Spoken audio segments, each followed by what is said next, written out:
Well, the midnight headlights blind you on a rainy night, steep grade up ahead, slow me down, making no time. But I gotta keep rolling. All right, everybody. Hey, welcome back. Hey, this is Ed with Redneckanize Radio. We're here live Sunday evening, 7 o'clock Eastern Time. You can call in at 515-602-9731, 515-602-9731. And if you're part of the conversation, just hit 1. We're just rocking right along here, talking about life on the road, just trucking news in general. And be sure to go check us out, redneckanize.com. We got links to all of our great sponsors and our social media accounts over there. Go subscribe to our YouTube channel. I want to give a great shout out to one of our great supporters, and that's DPF Regeneration. You can check them out at dpfregeneration.com.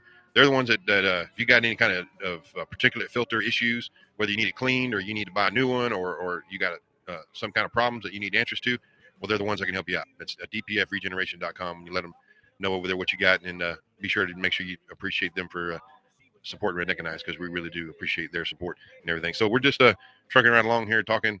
I had Greg on a little bit, and we were going to talk about some things going on out there. And I had this interesting article that I saw on here, and it's talking about Utah trucking company shuts down after 37 years. And it says here, Logan, Utah-based trucking company L.W. Miller notified customers and drivers earlier this week that it would shut down its livestock hauling division on Monday. It says its other 4 divisions will continue to operate according to the letter sent to customers to obtained by Freightways. It says a CEO of L.W. Miller called the driver shortage, rising costs, extremely tight margins, and freight rates the perfect storm to force the company to shutter one of the largest livestock hauling operations in the U.S. After 37 years in business. The business of transporting animals is no longer sustainable for the L.W. Miller organization, Miller wrote. It says human resources manager at L.W. Miller declined a request to comment on the livestock haulers, including company drivers and owner operators, would be affected by the decision. I don't know, L.W. Miller. I never heard of him. Have you there, Jeff?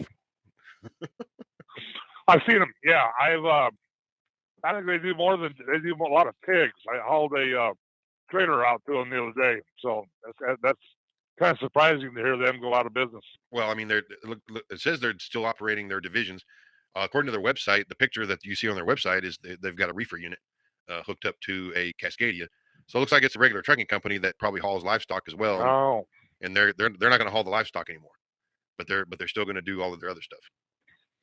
Got truckload services, dry bulk, liquid tanker, refrigerated, petroleum, and then they've got livestock at the bottom.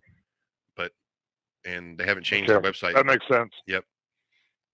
Yeah, they haven't changed the website because it's still got the livestock hooked up to it. But they're out of Utah, which means that they probably do a lot of that West Coast stuff. They might even haul those West Coast doubles, or Rocky Mountain doubles, they call them. They might do that a lot. Yeah. You never know. But no, I don't know. It's rough. You take the cattle business, and the hog business. The price of hogs are down low, and a lot of these great, big, huge hog refineries now. I call them hog refineries when they crank out 30,000 hogs at a time. They got their own trucks that haul their own stuff. So, these livestock haulers, they got to rely on local farmer stuff, and it'd be a tough market to be in. Yeah, exactly. Yeah, they looks like they don't do any dry van. It's the refrigerated is the only door swinging they do. They do the tankers and they do the dry bulk, the pneumatic, that stuff. And then they've got petroleum tankers. Yep. But like refrigerated is pretty much the easiest thing they do. And even that, you got to have some type of training on how to handle that stuff because those reefers, sometimes they can be hard to handle, especially if you're trying to do the what do they call them, the bulkheads, where you got to have different temperatures. That's complicated sometimes. Right. Well, I got a story on that. I don't know if you want to hear it or not, but I leased on to Prime one time. And the training that Prime gave me to lease on to them said that every time I would go to a shipper, I had to dock test the material. So say if I was going to be hauling hams, then the hams had to be a certain temperature before they went in the truck. Prime didn't want to cover the cost of putting hot meat in a cold trailer if it was already spoiling before you put it in. Gotcha. That type of thing. Or you're hauling ice cream, the ice cream had to be a certain temperature. Well, they gave us these stick thermometers to use. The meat thermometer, like you said, point in one end. And they didn't tell me, that's all they said. They said, use this, calibrate it with ice and water and set it for 32 to make sure it's 32 degrees, calibrate it, use this. So I was at Farmland Foods, my first haul, backed up dock, and I was all hams. Well, I was doing what I was told. I stuck my thermometer into a ham through a plastic. These hams were in a box, and then I stuck it in the plastic. And oh my God, the dock manager came screaming at me. What did you just do? Mama, did you sanitize that before you stuck that in the ham? And I thought, oh boy, I better lie through my teeth here. I said, yeah, sure did. Oh, well, don't you ever do that again. So yeah, when it comes to reefer, there's a lot of things that people don't realize what has to be done and the temperatures that's got to be run. And like I said, I've never been a reefer guy. I can't stand hauling ice cream in the summertime where you got to maintain, 32 below zero so that ice cream stays hard, and then your reefer's screaming in the background. Yeah. So my hat's off the reefer drivers. Yeah. Tankers, another thing. I mean, I say these guys that do what they do in their specialized freight, man, my hat's off to them. Yeah, reefer, man. I tell you what, running that refrigerated freight like that, they just think it's easy, and it's like, well, it's just a van, and all that and everything, and of course, like you're saying, even if it is just easy to where the whole trailer is at one temperature, and then as long as it keeps at one temperature, a lot of things can go wrong on the reefer unit and all that. My story is that I was hauling for Costco, and this was back when Costco was not in the Texas area. What they were in Phoenix, and they wanted to open up Costco's in the Dallas-Fort Worth area. So they had Costco's there, and they said, okay, well, all of our freight comes from Phoenix, and we're going to ship it out there to get it to Costco and grow and eventually build a Costco in Dallas. And they did. They eventually did that. But this was before that.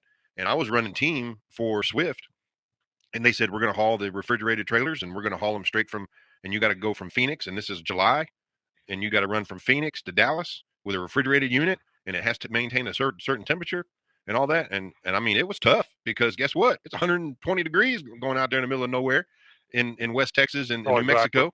And you got to have that sucker cranked. And that reefer unit ran a long time. And what Swift did is they said, or, even Swift says, don't run the reefer that hard. Like it needs to shut off so that it can rest. It can't, like the mechanics that were working on the reefers were like, well, they need to be able to shut off so that they don't run that hard all the time. I said, dude, it's like a generator. It needs to be able to run. I said, I'm out there in 120 degrees sometimes going down the highway with the sun beaming down on the top of this trailer. You're not going to tell me that sucker can't run, because it's going to have to run. And I think Swift, they lost a lot of money because they bid it low, like these big carriers do, to get the freight, and of course they were already running Costco freight in the Phoenix area. So, they didn't like it. It didn't run that long and everything. And then the funny thing is that they were using a lot of trainee teams, because it wasn't like a hard run where it was going to sustain a full team to run dedicated back and forth. So what they did was they had trainer teams doing it. So the trainer, I was backed up to a door getting unloaded, and I go out there, and the other trainer that just pulled in waiting on me to get out, he had already pulled up, staged his truck to be able to back in, and he had the doors open and everything. And so I walked up and said, how long you been sitting there? Oh, I've been here about 45 minutes waiting on you. I said, you had the doors open the whole time? He goes, yeah. I said, it's a refrigerated unit. He's like, oh yeah, didn't think about that. Gee, well. So he had the refrigerator unit running the whole time with the doors open, sitting out there in the middle of nowhere, or in the middle of the parking lot. And and this is Dallas in July. So yeah, like you're saying, it's like it's a whole nother world, a whole nother ball game that people just don't think about. And no. And we were just talking about drivers need to do better, and it's like, man, oh man, you got to do better than that. Exactly. I kind of wish there was a way the general public really knew more about the different types. They see these, different types of trucks on the road, and they probably don't. Maybe they just don't care anything about them. But man, every type of trailer and type of load, it takes really some specialized training on how to do it. Well, I think with my friends and family, the people that aren't in trucking, and they always ask questions and all that like that, I tell them all the time, when you go down the highway, just understand that when you see a trailer that looks completely different than the other trailer, the driver is pulling those trailers, they are in totally different worlds. They never ever see the same shippers. They never ever see, the same locations. They're always doing something different. The driver that's pulling that van, he probably don't even know what he probably couldn't even tell you the parts on that pneumatic trailer or the tanker or and all that. And then and then even regular people, they look at a trailer and they don't see the refrigerated unit, and they think that one van is different from it or the same as another van. They say that one's enclosed. It's a van. I said, yeah, but it's different. And they're like, why is it different? I said, well, there's a refrigerated unit on there. They go, oh, I didn't see that, and all that. So, and then like containers and all that stuff, it's all different. And people, I think you're right. I think a lot of people didn't, if they'd understood that more, they'd kind of be more sympathetic. Here's what's amazing to me, and nobody's able to really explain this to me, but I got a buddy of mine that hauls food edible products in a tanker, right?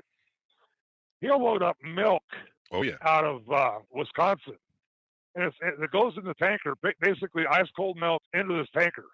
He'll haul that milk all the way to California in that tanker. Now, there's no refrigeration unit on a tanker. Well, so how can that stay cold enough to get all the way to California, and a reefer has got to run so screaming loud all the time to maintain temperature? Well, that's something to do. And I asked him on that. He says, when they seal my milk up, it works just like a thermos bottle, and it maintains temperature because of the vacuum inside and the insulated trailer. Yeah, I don't understand that. That's it. So you're saying he gets ice cold milk? Yep, all ice cold milk across the United States. I don't know if I believe that or not. I always thought that the milk doesn't get refrigerated until it gets bottled. Like once they pasteurize it, they can just keep it. It'll keep. It need to be kept cold. That was my theory. Maybe I'm misunderstanding it, but he does haul things, different temperatures that he says when it goes in there, it'll maintain like a thermos bottle. Works just like a thermos bottle when you haul it. And I find that to me, as a truck driver, I find that fascinating. Yeah, well, I mean, if he puts it in there cold and it stays cold, that's a miracle. I don't understand. I don't know if I'd agree with that. But I would be under the assumption that it's not cold, or it's not like refrigerated cold when he gets it in the tanker. I don't, maybe because that's what I thought. I don't know. I don't like I said, I've never hauled it. I don't know because I know he picks it up from I know he picks up some loads from like California, for example, and I understand it being processed milk because it goes straight from there to Blue Bunny in Lamar, Iowa. They dump it in their tanks and make ice cream out of it. Now, yeah. I'm not a milkman. I don't know, but still, you're hauling milk from California to Iowa? That's hot or cold. How's that stay fresh enough to use going down the road? Well, there's things like that that's just fascinating to me as a truck driver. Well,